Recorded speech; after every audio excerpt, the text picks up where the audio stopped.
భగవద్గీత పిల్లల కథలు మృం భగవద్గీత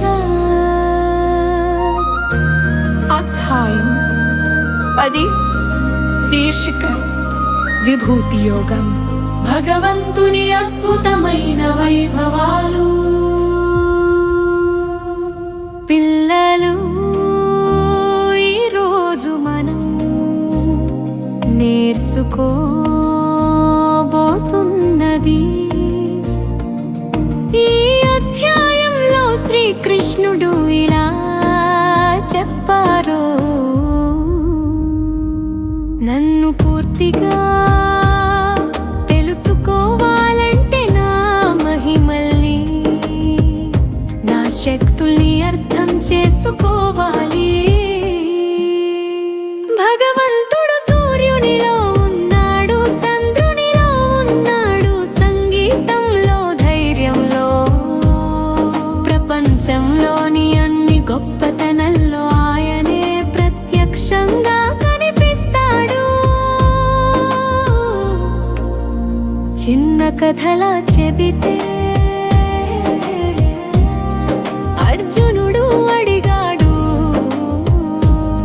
కృష్ణ, నేను నిన్ను ఎక్కడెక్కడ చూడగలను? శ్రీకృష్ణుడు నవ్వుతూ ఇలా చెప్పాడు, ఓ అర్జునా, నేను సూర్యునిలో కాంతిని చూపిస్తాను. శబ్దంలో శబ్దాన్ని, నీతిలో ధర్మాన్ని, పెద్దవారిలో జ్ఞానాన్ని, పర్వతాల్లో హిమాలయాన్ని, ఏ గొప్పదైతే ఉన్నదో దానిలో నేనే ఉన్నాను. పిల్లలు, మనం ఓ సాహసవంతుడిని చూసినా, ఓ జ్ఞానాన్ని తెలుసుకున్నా, ఓ గొప్ప ప్రకృతి దృశ్యాన్ని చూసినా, ఆశ్చర్యంతో ఇది భగవంతుని మహిమ అని అనాలి.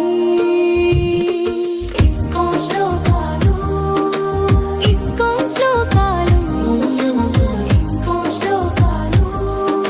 శ్లోకం తత్పరత్ అహం సర్వస్య ప్రభవో మత్తః సర్వం ప్రవర్తతే ఇతి మత్వా భజంతే మాం బుధా భావः సమన్వితాః.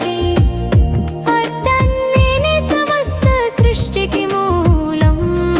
ఇవి అన్నీ నన్ను బట్టి ఉనికిలోకి వచ్చాయి. ఈ జ్ఞానంతో నా భక్తులు ప్రేమతో నన్ను ఆరాధిస్తారు. శ్లోకం విశ్వ అహమాత్మ గుడాకేశ సర్వభూతాశయ స్థితః. అహాదిరంతశ్చ మధ్యం చ భూతానామహం. ఓ అర్జునా, నేనే ప్రకృతిలోని ఆత్మ, నేనే మొదలు మధ్య అంతము, అన్నీ నేనే. శ్లోకం దత్తోర్యద్యద్ విభూతివత్సత్వం శ్రీమదూర్జితమేవ వా తత్తదేవావగచ్చత్వం మమ తేజోయం ససంభవం. ప్రపంచంలో ఉన్న ప్రతి గొప్ప దానిలో నా తేజస్సు ఒక చిన్న అంశంగా ఉంది. దాన్నే నాలోనిదిగా భావించు. భగవంతుని మహిమలు ప్రకృతిలో, మనుషుల్లో, ధర్మంలో ప్రతిఫలిస్తాయి. అన్ని శక్తుల మూలం ఆయనే. భగవంతుడి మహిమ తెలుసుకున్నవారు ప్రేమతో ఆయనను ఆరాధిస్తారు. జ్ఞానం, శక్తి, ధైర్యం, ఇవన్నీ భగవంతుని ప్రసాదాలే. పిల్లలకి ప్రశ్నలు, విభూతి అంటే ఏమిటి? భగవంతుని విభూతులు ఎలా ఉంటాయి? భగవంతుణ్ణి మనం ఎక్కడెక్కడ చూడగలం? అన్ని గొప్పతనాలు